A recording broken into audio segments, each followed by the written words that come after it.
या देवी सर्वभूतेषु शक्तिरूपेण संस्थिता नमस्तस्यै नमस्तस्यै नमस्तस्यै नमो नमः।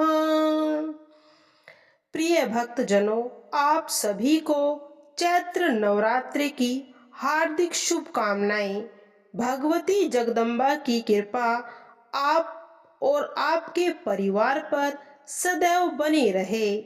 प्रिय भक्तों, आज नवरात्रि का पहला दिन है, तो आप सुनने वाले हैं दुर्गा सप्तशती का प्रथम अध्याय, और इसके बाद सुनेंगे आप श्रीमद् देवी भागवत पुराण का पहला स्कंद सुनाया जाएगा।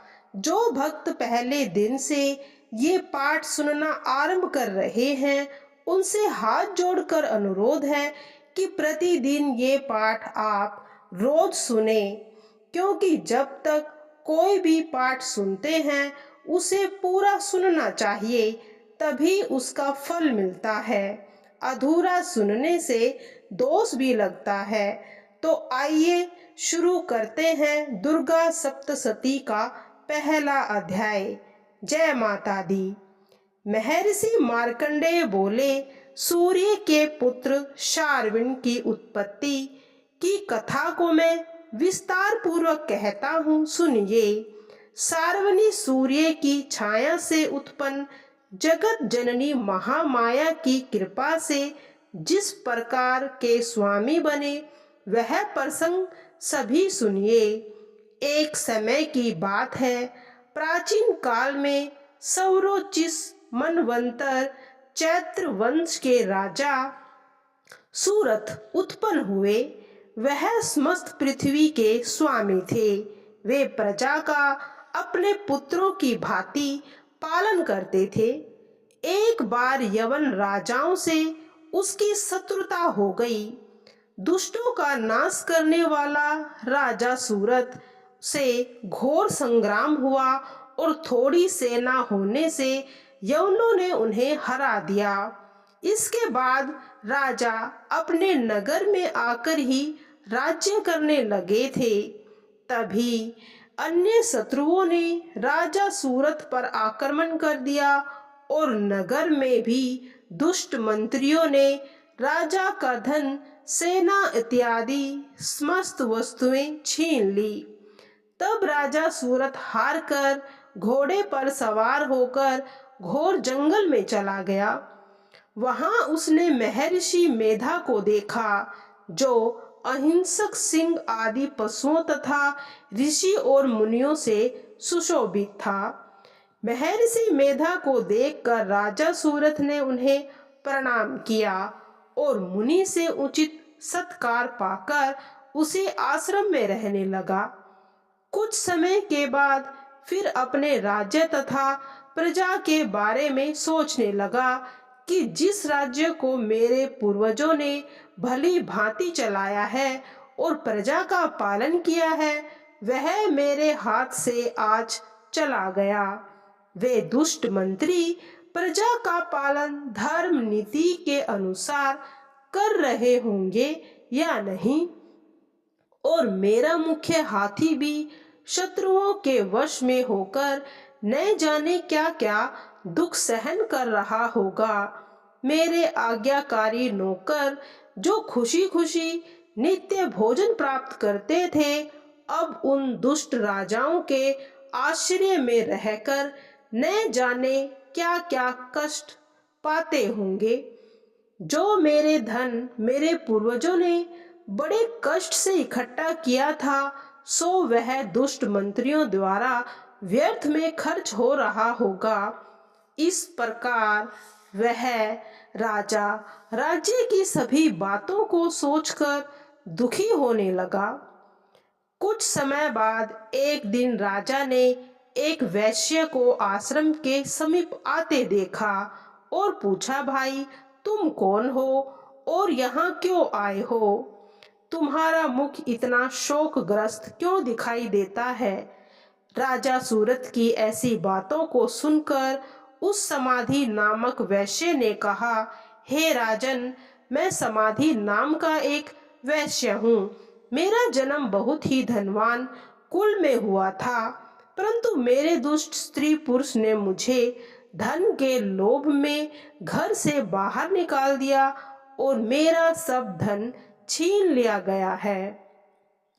अब मैं दुखी होकर इस जंगल में आया हूँ। मुझे अपनी स्त्री तथा बंधुओं का भी पता नहीं है। मैं यहाँ रहने के कारण से इसको भी नहीं जानता कि मेरे पुत्र दुराचारी हैं या व्याभिचारी। तब राजा ने कहा, जिन स्त्री पुरुषों ने तेरा सब कुछ छीन लिया, तू फिर भी उन्हीं के प्रेम में पागल बना हुआ है। वैश्य बोला, हे राजन, आपने जो कुछ कहा वह सब वास्तव में सत्य है, परंतु मैं क्या करूं? मेरे प्रति उनका ऐसा व्यवहार देखकर भी मेरे मन में उनके प्रति कठोरता उत्पन्न नहीं होती। जिन पुत्र आदि ने धन के लोभ में आकर मुझे घर से निकाल दिया, मेरा चित्त भी उन्हीं में लगा हुआ है। यह जानते हुए भी कि मैं अनजान हो रहा हूँ, मेरा मन फिर से स्त्री पुरुष आदि में फंस रहा है और इसी से लंबी लंबी सांस ले रहा हूँ, और इसी कारण से मैं इतना दुखी और खिन्न मन हूँ।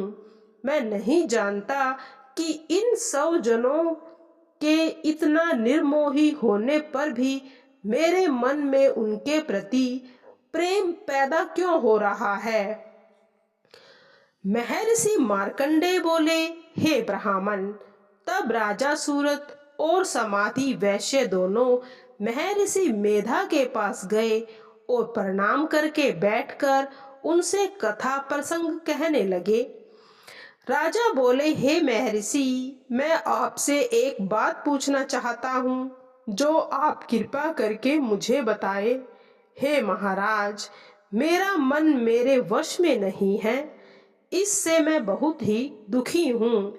खोए हुए राज्य तथा अन्य सभी स्त्री पुरुष बंधुओं की ममता अभी तक मेरे चित्त में बनी हुई है, यह जानते हुए भी कि मेरी ममता अज्ञानियों की भांति बढ़ती जा रही है, और इस समाधि वैश्य को भी इसके स्त्री पुरुष आदि ने घर से निकाल दिया, परंतु यह भी उनके मोह में फंसा हुआ है।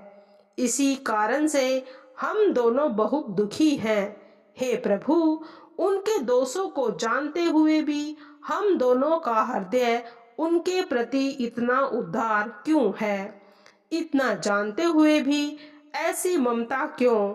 हम दोनों को इतनी अज्ञानता क्यों उत्पन्न हो रही है? तब महर्षि मेधा ने कहा, समस्त जीवों को विषय मार्ग का ज्ञान है। हे महाभाग, सभी प्राणी अलग अलग होते हुए भी कोई दिन में नहीं देखते, कोई रात्रि में नहीं देखते, और कोई दिन रात्रि में समान दृष्टि से देखते हैं। सभी पुरुष ज्ञान प्रधान है, यह सत्य है, इसमें कोई संदेह नहीं। केवल मनुष्य में ही नहीं, समस्त पशुओं में भी मनुष्य की भांति ज्ञान होता है। जैसे मनुष्य में भोजन आदि की इच्छा होती है, उसी प्रकार पशु पक्षी आदि में भी भोजन, विहार, नींद, मैथुन आदि की इच्छा उत्पन्न होती है। ज्ञान होने पर भी यह पक्षी ममतावश अपने बच्चों को चोंच में प्रेम पूर्वक दाना चुगाकर अत्यंत प्रसन्न होते हैं। हे राजा, मनुष्य भी अपने पुत्र पौत्र आदि के साथ ही ऐसा बर्ताव करते हैं। वह लोभ के वश आकर उनका पालन पोषण करते हैं, इस इच्छा से कि जब हमारी वृद्धावस्था आएगी तब ये हमारा पालन पोषण करेंगे। परंतु विश्व की स्थिति को रखने वाली महामाया के प्रभाव से वे मोह के खड्डे में गिरते चले जाते हैं, ताकि इनमें तनिक भी संशय नहीं है, क्योंकि यह भगवान विष्णु की योग निंद्रा है। जिसमें संसार माया जाल में फंस जाता है, यह भी भगवान की महामाया है। और यही महामाया बड़े बड़े महात्माओं के मन को भी मोह में डाल देती है। और इसी देवी ने समस्त विश्व को उत्पन्न किया है। यह देवी प्रसन्न होकर भक्तों को वरदान देती है, जिससे मुक्ति मिलती है। वही मुक्ति की परम हेतु और सनातनी ब्रह्म ज्ञान रूपी विद्या है। यह भगवती ही सांसारिक बंधुओं की हेतु तथा सर्वेश्वरी है। राजा बोला, हे भगवान, वह कौन सी देवी है जिसे आप महामाया कहते हैं? हे ब्राह्मण, इस देवी की उत्पत्ति कैसे हुई और उसका क्या कार्य है? उसका स्वभाव, स्वरूप, उत्पत्ति आदि के विषय में मैं जानना चाहता हूँ। सो सभी वृत्तांत आप मुझे सुनाइए। महर्षि मेधा ने कहा, वह देवी स्वरूप में और सब संसार में व्याप्त है। उसकी उत्पत्ति अनेक भांति से हुई। इस कथा को मैं विस्तार पूर्वक कहता हूँ, ध्यान से सुनो।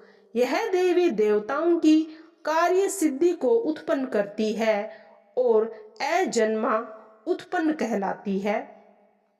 भगवान विष्णु समस्त संसार को जलमग्न करके योग निद्रा में शेष शैया पर विराजमान होकर शयन कर रहे थे।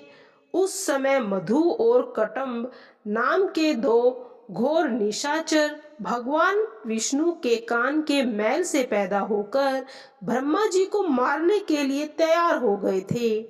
उस समय ब्रह्मा जी विष्णु भगवान की नाभि पर विराजमान थे। उन दोनों असुरों को आते देखकर और विष्णु भगवान को सोता हुआ देखकर ब्रह्मा जी योग निद्रा की प्रसन्नता एकाग्रचित होकर स्तुति करने लगे, जिससे कि भगवान विष्णु के नेत्रों से भगवती योग माया विश्वेश्वरी अपना प्रभाव हटा ले और भगवान जाग पड़े। यह योग माया विश्वेश्वरी जगत माता स्थिति संहार करने वाली भगवान विष्णु की अतुल तेज वाली निद्रा स्वरूप अनुपम शक्ति है। ब्रह्मा जी बोले, हे महामाया, तुम स्वाहा सौधा, तुम ही वष्ठाकार स्वर इंद्र को यज्ञ का हिस्सा देने वाली हो। अमृत भी तुम ही हो और अक्षरों में ऊ देवी भी। संध्या सावित्री संसार की परम जननी तुम ही हो। और हे माँ, आप ही विश्व को उत्पन्न करने वाली, पालन और संहार करने वाली हो। आप ही जगत की सृष्टि करती हो तथा आप ही पालन करती हो और अंत में संहार स्वरूप आप ही हो। आप ही महाविद्या, महामाया, महामेधा, महास्मृति और महामोहा, महादेवी, महेश्वरी हो। आप ही तीनों गुणों को पैदा करने वाली और प्रकृति हो। भयंकर काल रात्रि, प्रलय स्वरूप महारात्रि तथा दारुण महारात्रि भी आप ही हो। आप ही ईश्वरी और बुद्धि का बोध स्वरूपा हो। लज्जा, पुष्टि, तुष्टि, शांति, क्षमा आप ही हो। हे मातेश्वरी, आप खड्ग, शूल, घोर और चक्र को धारण करने वाली आप ही हो। हे देवी, आप ही सौम्य हो तथा संसार में सबसे सुंदर आप ही हो। परा अपरा सब में श्रेष्ठ आप ही परमेश्वरी हो। हे अखिलेश्वरी, संसार में सत असत का ज्ञान भी आप ही हो। उन सब की शक्ति आप ही हो जो संसार की रचना, पालन और संहार करते हैं। उन भगवान विष्णु को आपने अपने निद्रा के अधीन कर लिया है, तो फिर बताइए कि कौन मनुष्य आपकी प्रार्थना कर सकता है। भगवान विष्णु और शंकर भगवान का शरीर धारण कराने वाले आप ही हो और आप तो उन उदार प्रभावों से स्वयं प्रशंसित हो।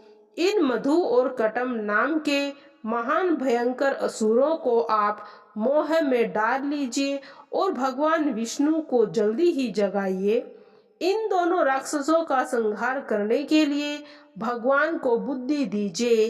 महर्षि बोले, इस प्रकार ब्रह्मा जी ने मधु और कटम्ब असुरों को मारने के लिए, भगवान विष्णु को जगाने के लिए तामसी देवी की स्तुति की, तो उसी समय भगवान विष्णु के नयन, मुख, नाक, भुजा, हृदय और वक्षस्थल से निकलकर योग माया उपस्थित हो गई है और भगवान केशव जाग पड़े। तब भगवान विष्णु ने उन पराक्रमी वीर्यवान दोनों असुरों को देखा जो ब्रह्मा जी का वध करने के लिए बिल्कुल तैयार थे। तब भगवान विष्णु ने शेष शैया से उठकर उन राक्षसों से 5000 वृक्षों तक युद्ध किया था। अति बलशाली, महाउन्मत्त और महामाया से मोहित हुए दोनों असुरों ने भगवान से कहा कि आप हमसे कोई वरदान मांगो। तब भगवान ने कहा, यदि तुम मुझ पर प्रसन्न हो तो मैं यही वर मांगता हूँ कि मेरे हाथ तुम्हारी मृत्यु हो।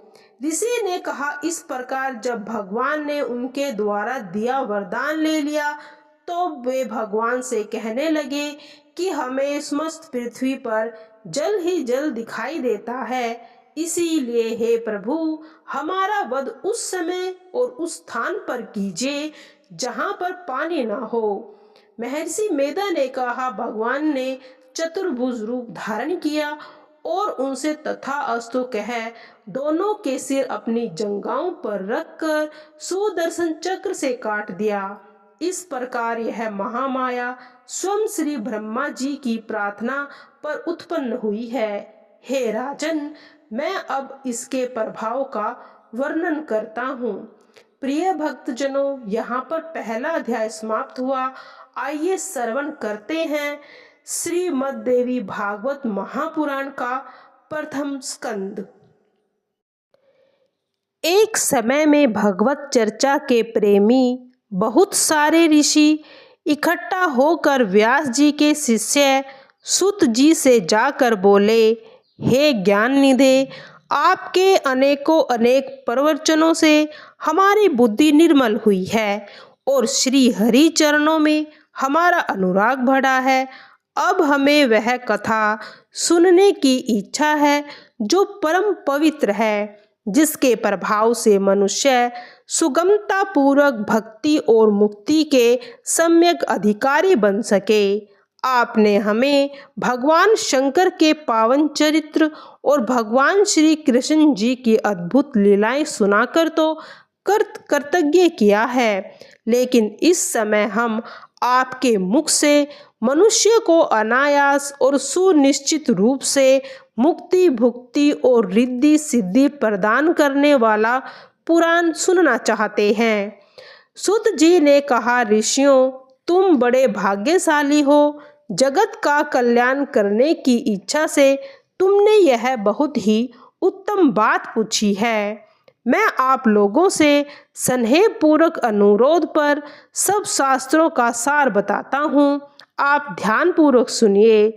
श्रीमद् देवी भागवत पुराण सभी शास्त्रों और पुराणों का शिरोमणि ग्रंथ है। इसकी महानता के समक्ष अन्य पुराणों, तीर्थों और व्रतों की कोई गणना नहीं है। यह वास्तविकता है कि इस पुराण का इतना अधिक महात्म्य है कि जिसके सुनने से पाप रूपी वन तत्काल भस्म हो जाता है। पापों के नष्ट हो जाने से मनुष्य के पापों के फलस्वरूप मरने वाली वेदना, दुख, शोक तथा क्लेश आदि भुगतने पड़ते हैं। जिस प्रकार सूर्य के उदय होने से अंधकार नहीं रहता, उसी प्रकार देवी भागवत पुराण से सुनने से अज्ञान, चिंता आदि व्याधि तथा कष्ट और बाधाएं नष्ट हो जाती हैं। श्री सूत जी के मुख अरविंद से देवी भागवत पुराण की इतनी महिमा सुनकर प्रवचन सुनने वालों के मन में कुछ और भी इच्छाएं उठी। उन्होंने पुराण के संबंध में निम्नलिखित प्रश्न किए थे कि देवी भागवत पुराण का इतिहास क्या है, इस पुराण को किन किन महापुरुषों ने सुना था और इस पुराण के पारायण से किन किन कामनाओं की सिद्धि हुई और इस पुराण के पढ़ने से और सुनने की विधि क्या है। सूत जी ने कहा कि महर्षि पराशर के वीर्य और देवी सत्यवती के उदर से उत्पन्न श्री वेद व्यास जी ने अपने समय के मनुष्य को देखते हुए सर्वप्रथम वेद का 4 भागों में विभाजन किया था और उन्हें अपने 4 प्रवीण शिष्यों को पढ़ाया। फिर उन्होंने वेद अध्ययन के अनधिकारियों और अल्पमति वाले मनुष्य के कल्याण की कामना के लिए और उन्हें धर्म साधना में प्रवृत्त रखने के लिए 18 पुराणों और महाभारत की रचना की थी। ऋषियों, मेरा परम पूज्य गुरुदेव श्री वेद व्यास जी ने 17 पुराणों के 4 प्रचार काम तो मुझे सौंपा, लेकिन भोग और मोक्ष दोनों का दाता देवी भागवत पुराण उन्होंने स्वयं ही जन्मेजय को सुनाया था। जन्मेजय के पिता परीक्षित को तक्षक नाग ने डस लिया था और परीक्षित ने आत्म कल्याण के लिए श्री भागवत पुराण सुना था। परीक्षित ने 9 दिनों तक निरंतर विधि पूर्वक भगवती का पूजन किया और व्यास जी के मुख से जगदम्बा की महिमा से पूर्ण देवी भागवत का पूरे 9 दिनों तक श्रवण किया। इसके फलस्वरूप उन्हें देवी का सालोक्य प्राप्त हुआ था। अपने पूज्य पिता की इस प्रकार से हुई सद्गति को देखकर राजा जन्मेजय जहाँ अत्यधिक प्रसन्न हुआ था, वहाँ उसे वेद व्यास जी को प्रसन्न करने के लिए 18 पुराणों में सर्वोत्तम देवी भागवत पुराण सुनने को भी राजी कर लिया था। द्वारिका के भोजन वंशीय राजा सत्राजीत रहता था। उसने सूर्य की आराधना करके उनसे सम्यक्तक नामक एक अत्यंत देदीप्यमान मणि प्राप्त की थी। उस मणि के धारण कर लेने पर सत्राजीत राजा साक्षात सूर्य के समान दिखाई देता था। एक बार जब यादवों ने श्री कृष्ण जी से कहा कि सूर्य भगवान उन्हें मिलने आ रहे हैं, तो श्री कृष्ण जी ने यादवों का भ्रम दूर करके उन्हें बताया कि आने वाला सूर्य न होकर सम्यक्तक मणिधारी सत्राजीत है। उस मणि का प्रभाव था कि उस प्रदेश में किसी प्रकार की मानुषी अथवा दैविक आपत्ति का चिन्ह तक नहीं था। वह मणि धारक को प्रतिदिन 8 किलो स्वर्ण प्रदान करती थी। उस दिव्य मणि को पाने की श्री कृष्ण जी ने भी इच्छा प्रकट की थी, परंतु सत्राजीत ने इनकार कर दिया था। एक दिन सत्राजीत का भाई प्रसन्नजीत कंठ में उस मणि को धारण करके और अश्वारूढ़ होकर के मर्ग्या के लिए वन को चला गया, तो दुर्भाग्यवश वहाँ अश्व सहित प्रसन्नजीत को एक सिंह ने मार डाला। संयोग ऐसा हुआ कि जामवंत रीछ ने उस सिंह को मारकर उससे मणि ले ली और अपनी गुफा में आ गया। उस मणि को खिलौना समझकर जामवंत का बेटा उससे खेलने लगा। इधर द्वारिका में यह बात फैल गई कि सत्राजीत द्वारा मणि देने से इनकार करने पर श्री कृष्ण जी ने उसके भाई का वध करवाया है और मणि अपने अधिकार में ले ली। श्री कृष्ण जी इस मिथ्या अपवाद से दुखी तथा चिंतित हो उठे। उन्हें सत्य का पता लगाने का निश्चय किया और वे प्रसन्नजीत की खोज में निकल पड़े। श्री कृष्ण जी ने अपने साथियों के साथ वन में पहुंचकर अश्व सहित प्रसेनजीत को और उसके पास ही एक सिंह को मरा हुआ पाया।